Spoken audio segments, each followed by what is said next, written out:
Ya Allah, bayangkan ini. Pada 14 Maret, Angkatan Udara Amerika Serikat meluncurkan salah satu operasi pengeboman paling masif dalam sejarah militer modern, menargetkan Pulau Hark, sebuah titik strategis yang selama ini dikenal sebagai pusat kekuatan laut Iran. Serangan dimulai sekitar pukul dini hari waktu setempat. Ini bukan operasi biasa dengan rudal standar atau drone bersenjata. Komando Pusat AS mengerahkan kekuatan udara secara serentak. Pembom strategis B-52 Stratofortress, B-1 Lancer, hingga pembom siluman B-2 Spirit yang mampu menembus sistem radar tanpa terdeteksi. Yang dibawa bukan bom konvensional. Mereka menjatuhkan bom pintar penghancur bunker, masing-masing berbobot sekitar 1 ton, dirancang untuk menembus lapisan tanah dan beton sebelum meledak di dalam target. Operasi itu berlangsung hampir 2 jam penuh. Ratusan ton bom dijatuhkan. Dampaknya sangat menghancurkan. Gudang ranjau laut Iran, sistem pertahanan anti-kapal, hingga silo rudal jelajah di pulau tersebut dilaporkan hancur total. Berdasarkan laporan resmi dan verifikasi intelijen, sekitar 90 target militer berbeda berhasil dilumpuhkan dalam satu malam. Apa arti 90 target itu? Itu bukan angka sembarangan. Target-target tersebut mencakup baterai rudal anti-kapal, fasilitas penyimpanan rudal jelajah, depot ranjau laut, hingga sistem sensor, komando, dan kontrol milik Garda Revolusi Iran yang selama ini digunakan untuk mengawasi dan mengancam jalur pelayaran di Teluk. Dengan kata lain, ini bukan sekadar serangan ke pangkalan. Ini adalah upaya sistematis untuk membutakan dan melumpuhkan kemampuan pengawasan Iran di kawasan tersebut. Radar hancur. Sistem peringatan dini lumpuh. Kapabilitas operasional Angkatan Laut praktis terputus. Bagi warga di sekitar Pulau Hark, momen dini hari itu terasa seperti langit terbelah. Ledakan muncul dari bawah tanah. Gelombang kejutnya terasa hingga beberapa kilometer ke daratan utama Iran. Bahkan kota-kota pelabuhan di Provinsi Bushehr ikut merasakan getarannya. Namun ada satu hal yang menarik, dan mungkin sengaja tidak banyak disorot. Seorang kerabat pekerja fasilitas minyak di pulau itu mengatakan bahwa serangan hanya menyasar area militer.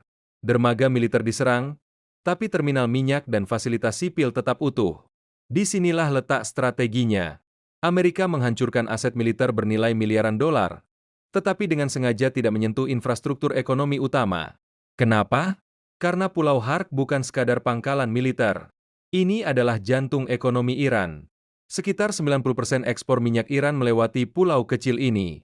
Panjangnya hanya sekitar 22 km, bahkan tidak sebesar Manhattan, tetapi menjadi satu-satunya gerbang utama ekspor energi Iran ke dunia. Pulau ini mampu mengekspor 1,5 hingga 2 juta barel minyak per hari, dengan kapasitas penyimpanan mencapai puluhan juta barel. Dan Iran tahu betul betapa pentingnya pulau ini. Sejak pertengahan Februari, mereka mulai mengosongkan tangki penyimpanan. Dari 27 tangki penuh di Januari, tinggal sekitar 9 yang tersisa pada awal Maret. Mereka sudah mengantisipasi serangan. Namun fasilitas militer tidak bisa dipindahkan. Beton, bunker, radar, sistem pertahanan, semuanya tetap di tempat. Dan semuanya menjadi target. Pulau ini juga punya sejarah panjang. Pada Perang Iran-Irak, Saddam Hussein berulang kali menyerangnya. Meski rusak parah, Iran selalu membangun ulang. Namun kali ini berbeda. Serangan modern, presisi tinggi, dan teknologi siluman membuat sistem pertahanan yang selama ini dianggap kuat justru runtuh dalam satu malam. Menariknya, keputusan AS untuk tidak menyerang fasilitas minyak bukan kebetulan. Jika itu dilakukan, dampaknya akan global. Harga minyak bisa melonjak tajam. Ekonomi dunia terguncang. Iran bisa memposisikan diri sebagai korban. Dengan menghindari target ekonomi, AS justru mengambil keuntungan strategis. Minyak tetap mengalir.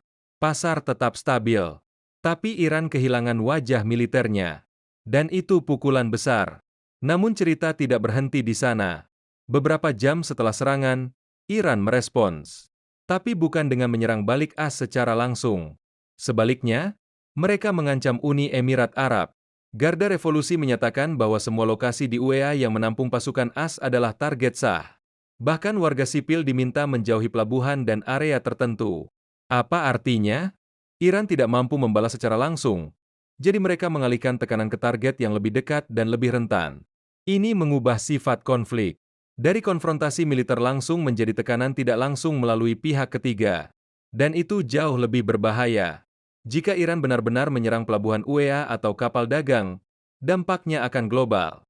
Premi asuransi maritim akan melonjak. Jalur perdagangan terganggu.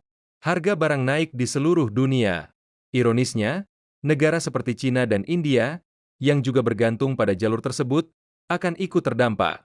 Ancaman menutup Selat Hormuz selama ini sering dilontarkan Iran. Tapi setelah depot ranjau mereka dihancurkan, ancaman itu kehilangan kekuatan nyata. Yang tersisa adalah risiko dan ketidakpastian. Situasi ini sering dianalogikan seperti beruang yang terluka. Dalam kondisi panik dan marah, ia menyerang apa saja di sekitarnya tanpa arah jelas. Dan itu berbahaya bagi semua pihak. Pada akhirnya, serangan ini tidak hanya menghancurkan 90 target militer. Ia juga meruntuhkan persepsi kekuatan Iran. Dan ketika sebuah negara kehilangan kemampuan membalas, tetapi masih memiliki senjata, fase paling berbahaya justru dimulai. Kini dunia menghadapi dua kemungkinan. Isolasi Iran yang semakin dalam, atau satu percikan konflik di wilayah Teluk yang bisa memicu krisis global. Satu hal yang pasti, bentuk perang telah berubah. Dan dalam perang seperti ini, yang paling terdampak bukan hanya militer, tapi juga warga sipil dan sistem ekonomi dunia. Menurut Anda, kemana arah situasi ini akan berkembang?